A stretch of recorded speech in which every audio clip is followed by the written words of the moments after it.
Hello and welcome to the Bookshelf Odyssey. My name is Art and we are exploring my bookshelves. And today I'm doing something new, so don't panic. One of the things I'd like to do this year is to get better at my reading wrap ups. I don't think I've done more than just one in the past year. Part of the problem is I read a lot, and then at the end of the month, I don't want to go through the 15 to 20 books I might have read that month and make a really long video. So I'm going to try a shorter weekly reading update on Saturdays and just see how I do with that.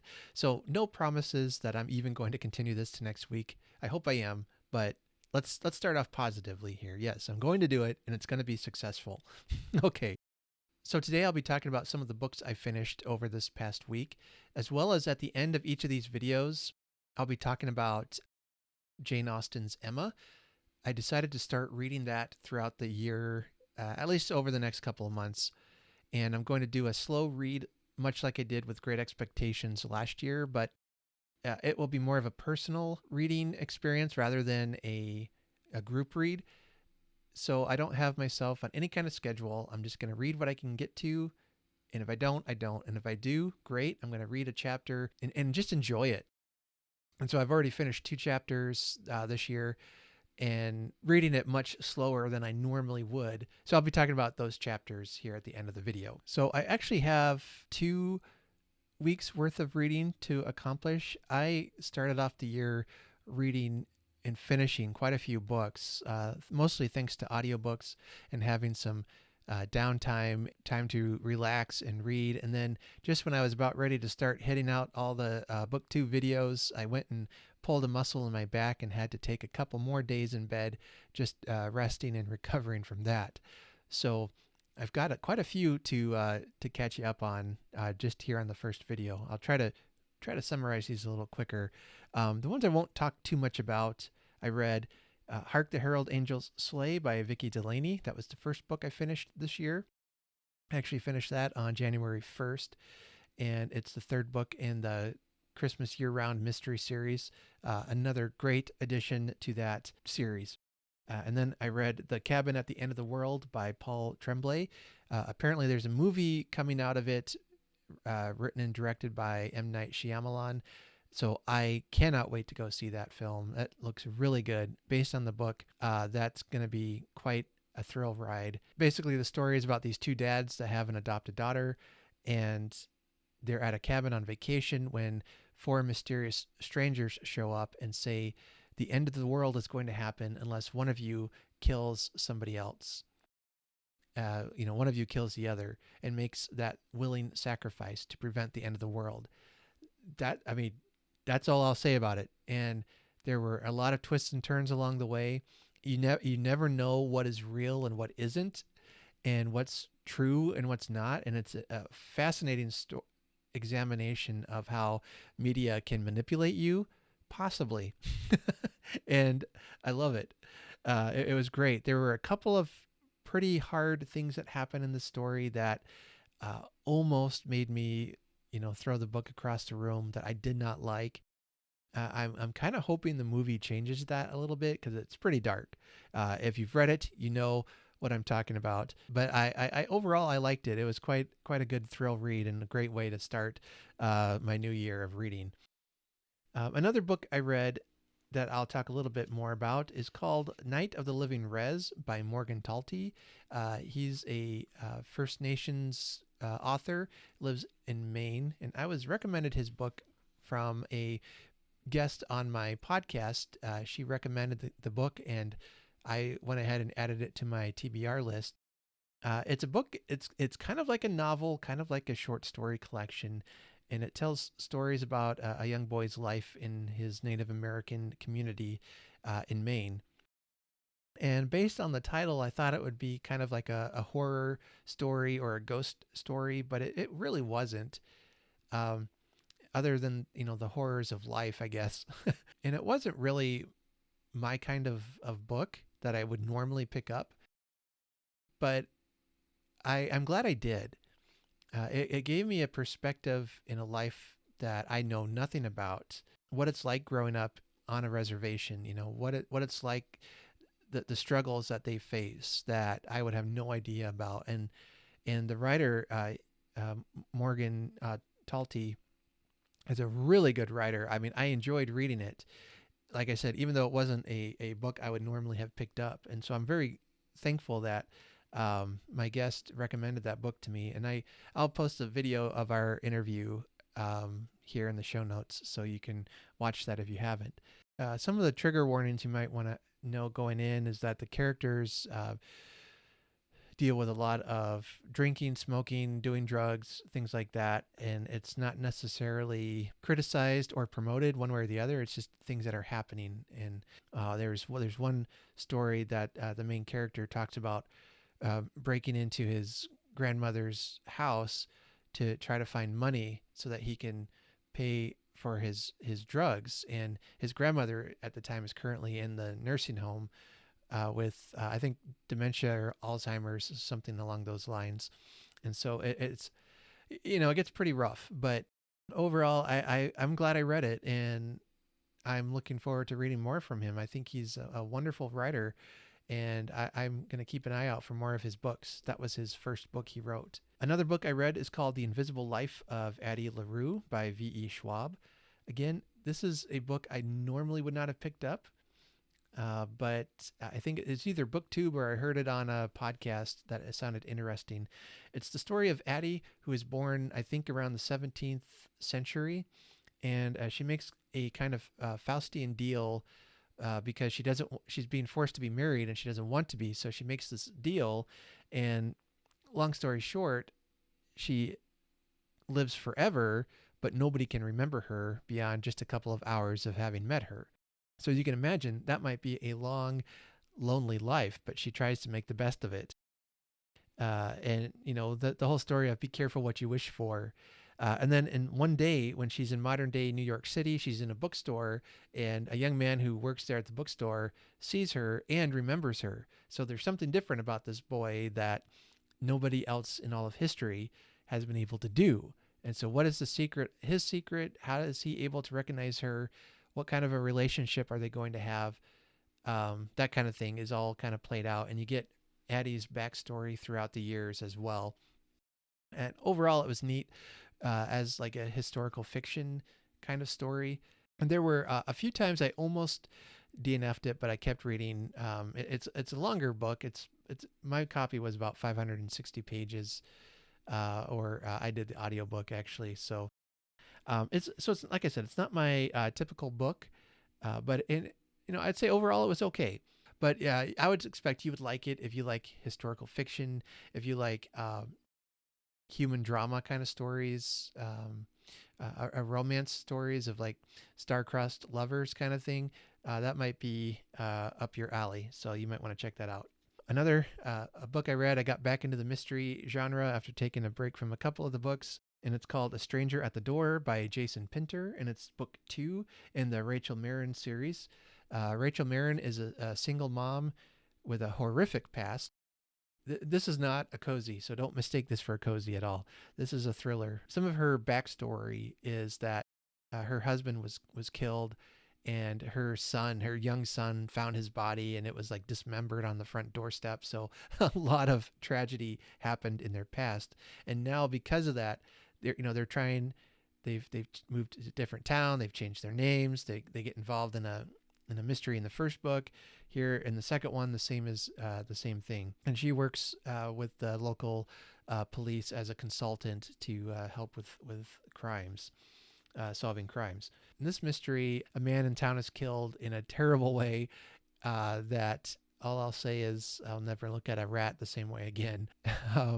Her son gets caught up in the mystery itself, and so she's trying her best to protect him and save him while trying to solve who did this murder. And some of it ties in again to some of her backstory, but it's a really well written story, a great mystery. The main character herself, I sometimes struggle with liking because she can be very overprotective of her children and of her life to the point of paranoia. I mean, her house is like Fort Knox, and there's secret cameras everywhere, and sometimes she'll even spy on her children just to see what they're doing and to make sure they're okay. She's a very broken person, and I understand why she does that. It makes sense, but I kind of struggle with that overprotective, obsessive kind of character, especially involving her children. But it's a very positive story in the end, and I think it's one of you love like thrillers. I think you'd enjoy that series. And then I read a great nonfiction book that is probably my favorite of the month so far. It's called Dorothy and Jack: The Transforming Friendship of Dorothy L. Sayers and C.S. Lewis, and it's by Gina Dalfonzo. And it was a good, quick read.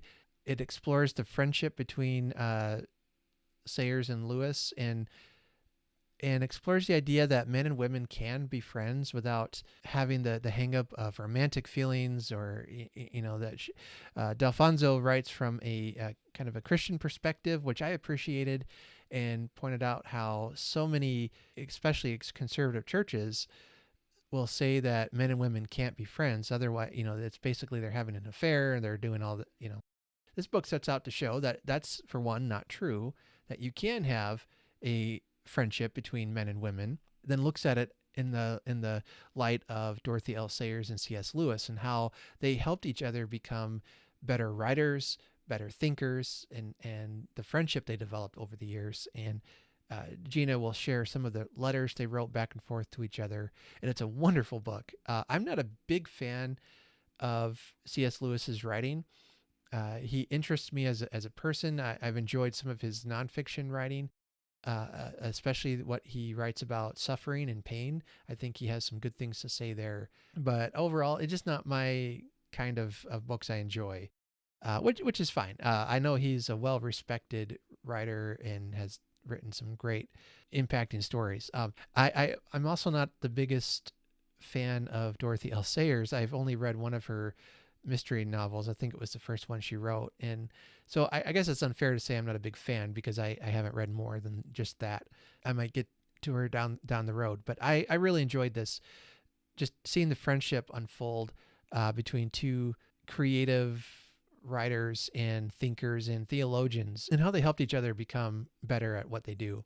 I've interviewed Gina a couple times on my Christmas podcast. She runs the great Dickens blog, as well as the Dickens blog Facebook page, which I'll try to remember to link those below. I like to hang out on the Dickens page, or the Dickens blog page on Facebook. There's usually something interesting about Dickens to read over there, so you might want to check that out. And then the last book I just finished this morning, The Pirates of Venus by Edgar Rice Burroughs.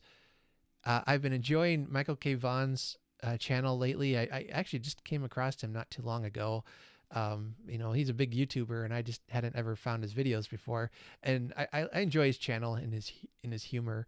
But he's been doing a reread of Edgar Rice Burroughs, and I remember reading a lot of Burroughs as a teenager. So it's been really fun to have that nostalgia of remembering what I had read. So I thought, the first one I'd read of Burroughs was the Venus series. So I thought I'd pick up the first one again and just see if I still enjoyed it. I'd have to say he's probably aged poorly. A couple years ago, I read Tarzan of the Apes for a book club, and really struggled with that, because I just didn't realize how much racism is in it. I know that might be kind of a debated topic for Burroughs, but it just left me feeling uncomfortable. So I was reading Pirates of Venus, and it was going well. This story of this fellow decides he's going to launch himself in a rocket to Mars. He gets off course and ends up on Venus, and he meets a society there.